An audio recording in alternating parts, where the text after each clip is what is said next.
இரவு 10 மணிக்குப் பிறகு room light அணைச்சிட்டு படுத்தாலும் மனசு அலைபாயுது. கடன் லிஸ்ட் மனசுக்குள்ள ஓடிக்கிட்டே இருக்கு. உங்களுக்கும் இப்படி ஒரு அனுபவம் இருக்கா? அந்த நிம்மதியற்ற இரவுகள், ஒவ்வொரு மாதமும் வட்டியும் முதலுமாக வந்து நிற்கும் அந்த பெரிய தொகை, இந்த பாரம் உங்களை பாடாய்ப்படுத்துதா? அப்படின்னா நீங்க இந்த வீடியோவை முழுசா பார்க்கணும். ஏன்னா குர்ஆன்ல வெறும் 7 வசனங்கள் மட்டும் கொண்ட ஒரு சின்ன சூரத்துல் மவுன் உங்க கடன் சுமையை இல்லாம பண்ண ஒரு ரகசிய வழிய மறைச்சு வச்சிருக்கு. ஆமாங்க, வெறும் 7 வசனங்கள். அந்த ரகசியம் என்னன்னு இப்போ பார்க்கலாம். இது வெறும் மத போதனை மட்டுமல்ல, நிம்மதியான ஒரு வாழ்க்கைக்கு அத்தியாவசியமான ஒரு மனநல வழிகாட்டியும் கூட. கடன் என்னும் வார்த்தை காதுல கேட்டாலே ஒருவித மூச்சு முற்ற உணர்வு, ஒரு பதட்டம். இது வெறும் உங்க பேங்க் அக்கவுண்டை மட்டும் பாதிக்கிற விஷயம் இல்லைங்க. இது உங்க மனசை, உங்க குடும்ப உறவுகளை, உங்க நிம்மதியான தூக்கத்தை, ஏன் உங்க எதிர்கால கனவுகளை கூட சிதைக்கிற ஒரு பெரும் சுமை. பல நேரங்கள்ல இந்த கடன் பிரச்சனை மன அழுத்தமா மாறி குடும்ப சண்டைகளுக்கும் உடல்நலக் குறைவுக்கும் கூட வழிவகுக்குது. இஸ்லாம் இதுக்கு தீர்வு சொல்லுது.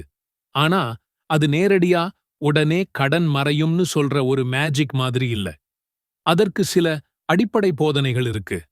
நம்ம பேசப் போற இந்த சூரத்துல் மவுன், இதோட அர்த்தமே அற்பப் பொருட்கள் அல்லது சிறு உதவிகள் என்பதுதான்.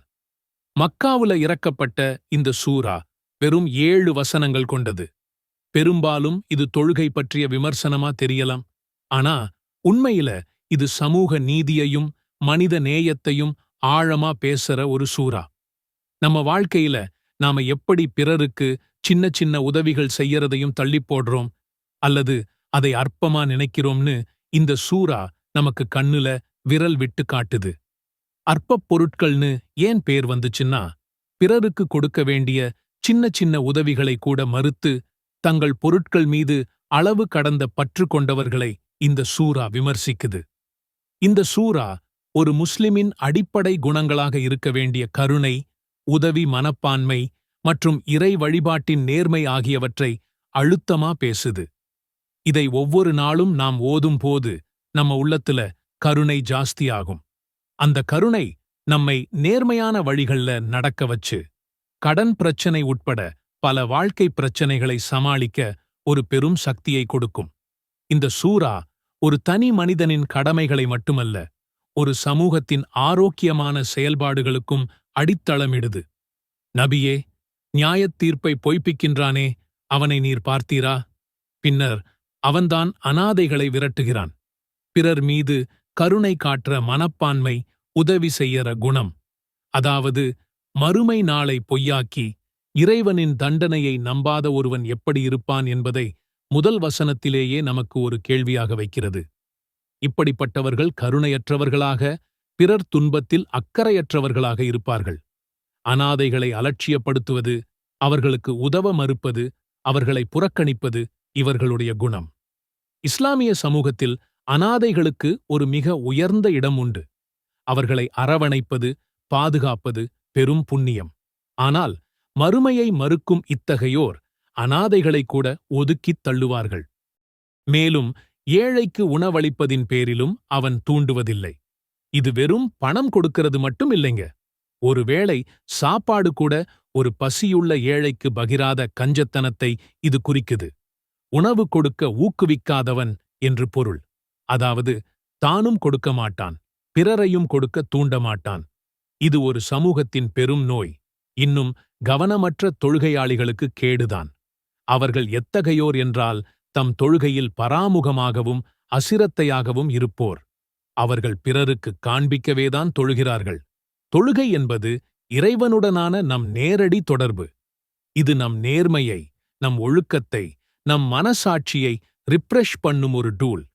அதை அலட்சியமா, கவனக்குறைவா, வெறும் சடங்காகச் செய்தால் நம்முடைய வாழ்க்கையின் மற்ற விஷயங்களும் அலட்சியமாகிப் போகும்.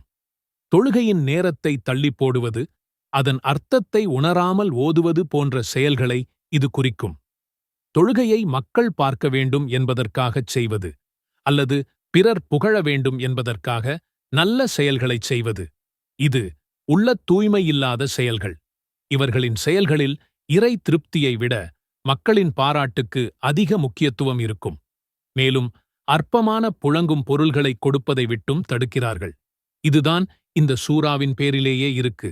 அற்பமான சின்ன சின்ன உதவிகளை கூட பிறருக்கு செய்ய மறுக்கிற மனப்பான்மை.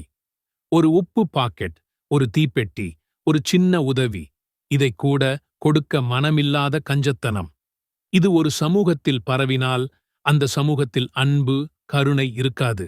நம்மை உதவாமை, கஞ்சத்தனம், பாசாங்கு தொழுகை மற்றும் பிறருக்கு சின்ன உதவிகளை கூட மறுத்தல், இந்த 4 விஷயங்களை நேரடியாக கண்டிக்குது. இதை ஆழமா புரிஞ்சுகிட்டா நாம ஏன் கடன்ல சிக்கறோம், ஏன் நிம்மதியை இழக்கறோம்னு ஒரு காரணம் தெரியும். இந்த சூரா வெளிப்படையான மதச் சடங்குகளை விட உள்ளத்தின் தூய்மையையும் சமூக பொறுப்பையும் வலியுறுத்துது. தினமும் சூரத்துல் மவுன் 7 முறை ஓதுங்க. ஆமா, வெறும் 7 முறை.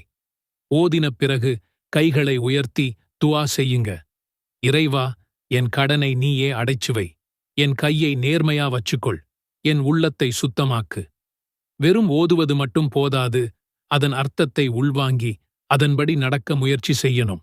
இந்த சூரா உங்க மனசுல கருணையை விதைக்கும், பேராசைய குறைக்கும். اللهم إني أعوذ بك من الهم والحزن والعجز والكسل والبخل والجبن وضلع الدين وغلبة الرجال.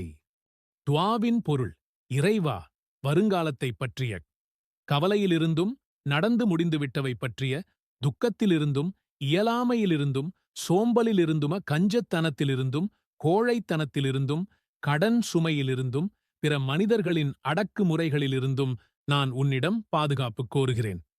இந்த துஆவை கத்துக்கிட்ட அபூ உமாமா என்ன சொன்னார் தெரியுமா? நபி ஸல்லல்லாஹு அலைஹி வஸல்லம் சொன்ன மாதிரியே நான் காலையிலையும் சாயங்காலமும் இதை ஓதிட்டு வந்தேன். அல்லாஹ் என் கவலை எல்லாத்தையும் காலி பண்ணிட்டான்.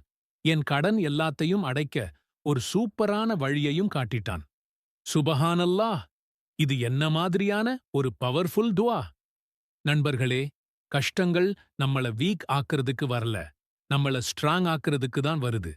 நாம யாருகிட்ட கேட்கணுமோ அந்த ஒட்டுமொத்த பிரபஞ்சத்தோட ஓனர் கிட்ட டைரக்டா கேட்கிற ஒரு சான்ஸை இந்த கஷ்டங்கள் கொடுக்குது. நாம இன்னைக்கு கத்துக்கிட்ட இந்த துஆ சும்மா வார்த்தைகள் கிடையாது. இது ஒரு வெப்பன். உங்க கவலை, கடன், துக்கத்துக்கு எதிரான ஒரு ஸ்பிரிச்சுவல் வெப்பன். இத ஜூமாவோட அந்த கோல்டன் ஹவர்ல முழு நம்பிக்கையோட யூஸ் பண்ணுங்க. உங்க டெய்லி லைஃப்ல ஒரு பகுதியா மாத்திக்கோங்க.